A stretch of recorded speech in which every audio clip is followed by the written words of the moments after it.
Okay, so this will be considered the utility panel. And we have two breakers on it at the moment.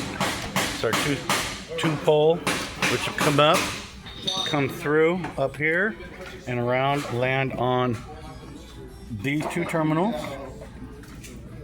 for your utility. This up here is for your array, line 1 and line 2. I didn't put the array together up here, obviously.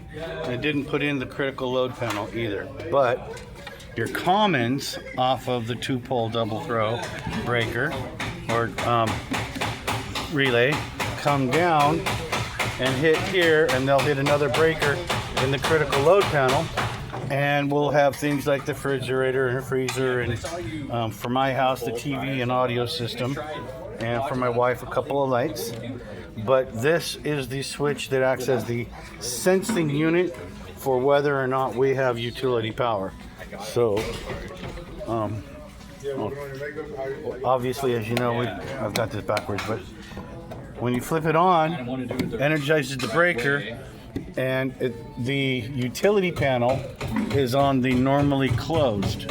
So when we energize the contacts with the blue and white down here, these are going to the contacts. So when we energize the contacts, we switch from the utility to the array. When we energize the contacts, we are, well, that's backwards. It'll switch from the array to the utility.